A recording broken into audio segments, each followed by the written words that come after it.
In this short lecture and concert, we explore three compositions for piano by the Uruguayan pianist Carmen Barradas to bring visibility to her contributions to avant-garde and experimental music. Employing research creation methodologies and bringing together our expertise as media historians, musicologists, and interpreters, we will discuss the historical context and the social structures that led to the invisibilization of her work.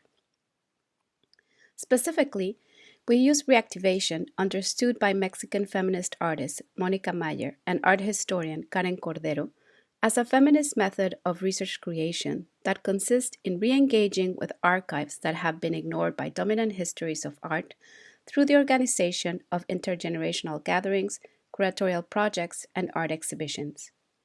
In our specific case, we build from Mayer and Cordero's approach and combine archival research with musical analysis and interpretation to reactivate a selection of Carmen Barradas' compositions for piano.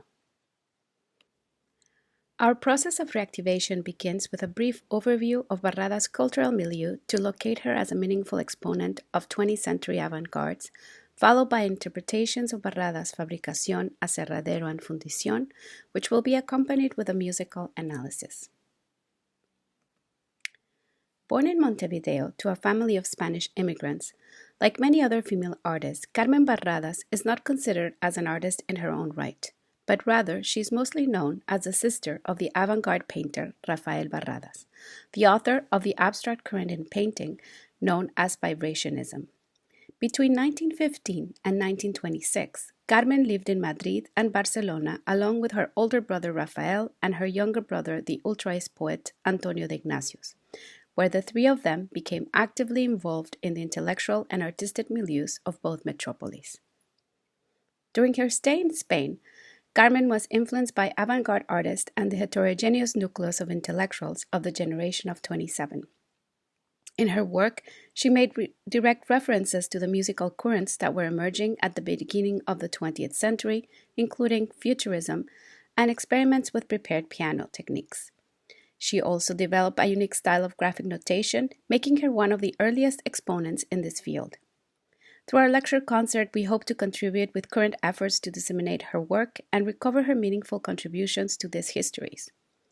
As we will show, through the reinterpretations of Patricia Mendoza, we have come to understand these three compositions within a framework that we describe as primitive free atonality. Our research confirms that Barradas' innovations are not limited to formal freedom, an interest for dissonance, or the use of the fixed pedal, as have been studied in the past, but rather manifest a search to abandon tonality altogether. In Barcelona, the house of the Barradas family was a point of reunion for many avant-garde artists of the time, including Joaquín Torres García, Salvador Dalí, Federico García Lorca, and Filippo Tommaso Marinetti, among many others. At the time, Carmen's brother Rafael was developing what in 1918 would be labeled as Vibrationism, a painting style that would be adopted as part of Joaquín Torres García's program of constructive universalism. Like other avant-garde movements of the time, Vibrationism consisted of a search for color contrast, sound, and movement, and was influenced by 19th century scientific theories that considered that light, like sound, was a phenomenon of vibratory nature. During their residence in Spain, Carmen and her brother Rafael had a close, affective, and creative relationship. As we have argued elsewhere, the influences in each other's work are visible in Carmen's approach to graphic notations, which she labeled as plástica musical, and also are present in Rafael's painting. In her own words, the purpose of adding extra musical elements to her notations was to open up the interpretation of her compositions. Here we see some fragments of Carmen's notations alongside a painting by Rafael entitled Composición Vibracionista. During her lifetime, Carmen gave more than 6 recitals, 3 of them in Spain, where Spanish critics received her work with enthusiasm. The others in Uruguay, after her return to Montevideo in 1926, where her work did not fit the expectations of a nationalist trend in music and also suffered from the gendered structures that limited the participation of women in music as interpreters or educators and not as composers in their own right. Moreover, like other female composers born in Latin America, Carmen was double excluded not only due to her self-identification as woman, but also because of the ambivalent and subordinate position that Latin American occupies as neither entirely Western nor fully modern. This situation has led many to consider the region's artistic creations as derivatives of European art or of art that is produced in the United States. It was only in 2013 when Barradas' work became part of the public domain, and in 2014 when her personal archives were made public, along with the publication of Nefer Kroger's research on Barradas, when other scholars have particularly began to research her work more rigorously.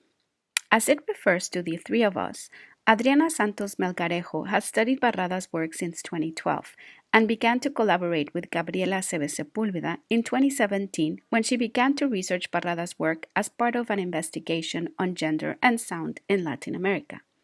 In 2017, Adriana also began to collaborate with Patricia Mendoza in the analysis and interpretation of Barradas' work, and both are working on the recording of a phonogram entirely dedicated to the work of Barradas.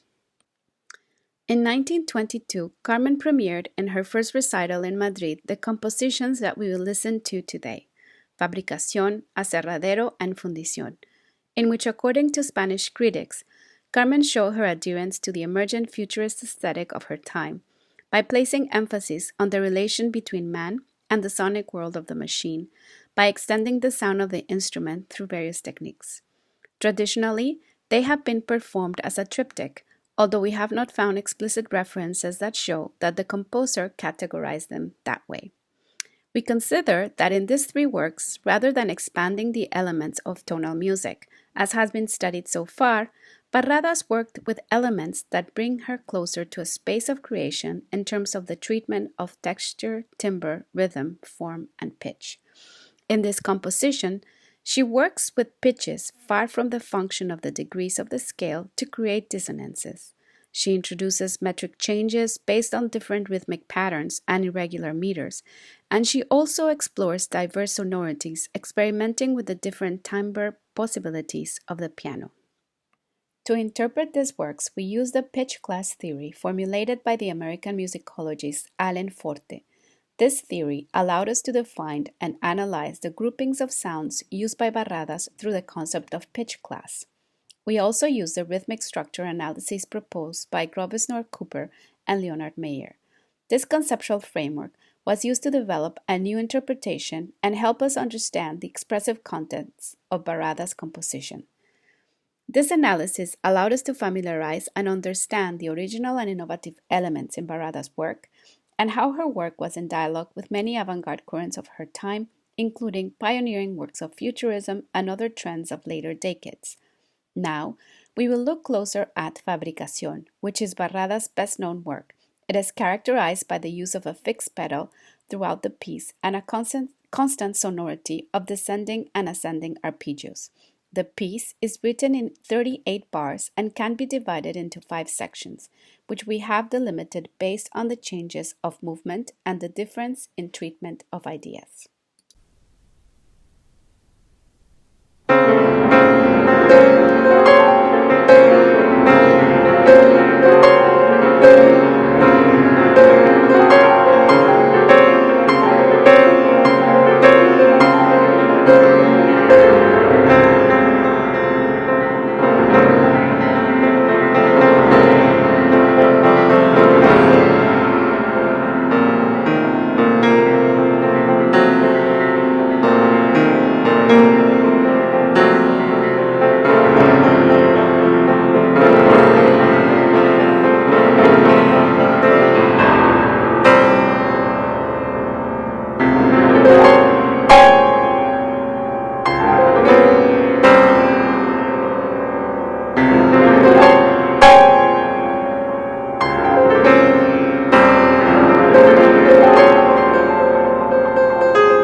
In Fabricación, Barradas uses a different key signature for each staff simultaneously.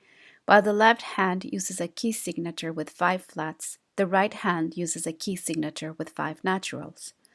Probably for this reason, the work has so far been classified as polytonal. As we have already mentioned, we prefer to use the concept of the pitch class set, since we do not observe tonal behavior in the treatment of the voices neither harmonically nor melodically. The piece begins with a first chord that contains the pitch class set that will be used throughout the piece. No tonal center is observed, so our analysis differs from the observations made so far that understand the work as polytonal. The first chord is played in arpeggio. It starts from the high note to the lowest note and returns to the high note. The composer indicates this by means of a V-shaped symbol with a wavy stroke that surrounds the chord. This symbol is part of the original notations created by the composer. There is little information on how to interpret the symbols, so it's part of our task to decipher them. In the image, we can see 2 symbols that we understand as indicating different forms of articulation, the semicantado and the cantado de elevación. In this image, we observe 2 different types of slurs, articulated and round, which we understand as indicating different types of phrasing. Barradas also uses traditional regulators and Italian abbreviations to indicate dynamics, which she uses in a very precise and detailed way. Since the beginning, Barradas indicates the execution with pedal, and it's inferred that it is maintained until the end, with the right pedal pressed down. The strings vibrate simultaneously, creating a particular and innovative sonorous atmosphere for the time. Although Barradas does not use a time signature, the dividing lines and the groupings of sounds that are observed suggest the idea of a binary division. And while most of the sounds do not have a precise indication of duration, the left hand suggests the idea of a 2/4 time signature, since an accompaniment of 2/4 notes or triplet of 8 notes and crochet is present on several occasions. Probably one of the reasons why Barrada did not indicate the type of time signature points to a search for a certain irregularity in the rhythm. We see this especially in fragments performed by the right hand, for example in the second andantino, where she performs a sound cushion formed by descending arpeggios over the pitch class set suggested at the beginning. Sometimes she performs 7 repetitions, sometimes 6, sometimes 5, sometimes 3, sometimes 2. As for the sonorous effect produced by the specularity of the piece, we observe that it breaks the periodicity within an apparently regular atmosphere. This sum of regular and irregular segments we associate to the idea of representation of the factory and the mechanism through the search of sonorous images. Now we will turn to Aserradero, which was composed in 1921 and premiered by Barradas at the Teatro del Centro in Madrid in the first recital in 1922, along with Fabricación. This piece is written in 44 measures. We consider that it can be structured in 6 sections, delimited on the basis of the movement it proposes, the changes of meter, and the use of differences in the pitch class set used.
piece begins with a rhythmic melodic cell formed by a harmony of fourth intervals, which are duplicated in both hands.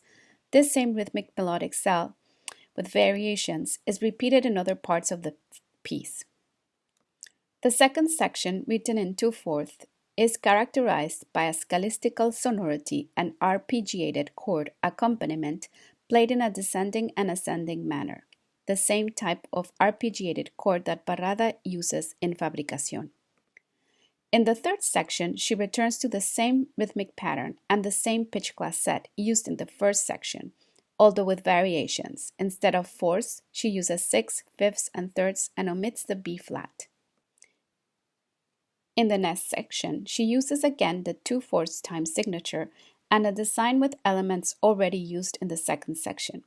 It is an arpeggiated design in both hands and by contrary movement with pauses, determined by the use of fermata written on the first pitch of each grouping. The second last section, of greater extension than the previous ones, presents materials different from the already exposed. It begins with a melodic design accompanied by descending, ascending arpeggiated chords, and the section ends with arpeggiated chord played in both hands in reverse motion. This produces a sonority very similar to the final section in Fabricación. As can be seen in the image, there are arpeggios performed over the pitch class set used throughout the piece, which are played by both hands in contrary motion and with fermata in a plaqué chord. When comparing these passages in these two works, it is observed that they have differences in the writing. However, the sonorous result have similarities. In the last section, the same rhythmic melodic cell presented in the first section is repeated with a variation in the accentuation. While in the first section, the beginning is acephalous, in this last section, it's anacroustic. We observe that one of the main characteristics of Aserradero consists of the contrast generated between its sections. The work with blocks of sound in the first, third, and sixth section contrasts with the predominantly horizontal design of the second, fourth, and fifth sections. Now we turn to our last piece, Fundición, composed in 1922 and premiered at the Ateneo de Madrid in 1922 as well. The piece is written in 29 measures, in which we note the inexistence of changes of meter and movement. Compared to the other two pieces, it is the most homogeneous in terms of structure. It presents a rhythmic pattern of short, long sound that is maintained throughout the piece.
We observe several similarities with respect to the opening section of Aserradero. Both are written in 6/8, have the same key signature, a similar rhythmic cell, and use the same sound register on the piano. However, they differ in the pitch class set and in the kind of intervals that make up the harmony. Although Barradas does not write indications to structure the piece, we have delimited three different regions based on her treatment of the pitch class set. We visualize the first region, where she presents the pitch class set with which she's going to work in the whole piece, and a harmony in which the intervals of fifth and some sixths predominate. In the second region, she presents a transposition of the same pitch class set and a different structure, since these simultaneities are at a distance of fourth, third, and fifth. In the third region, at the end of the piece, she simultaneously uses the transposition and the pitch class set in its initial configuration. We must emphasize that the structuring of this work has been done in order to lay the foundations for this new interpretation. To conclude, we wish to reiterate how Patricia Mendoza's reinterpretation offers new understandings of these three compositions, which confirms that Barradas' innovations are not limited to formal freedom and interest for dissonance or the use of the fixed pedal, as they have been discussed so far by other scholars, but rather manifest a search to abandon tonality. With this analysis, we hope to contribute with current efforts to disseminate her work more widely. Thank you so much for listening to us, and we look forward to your questions.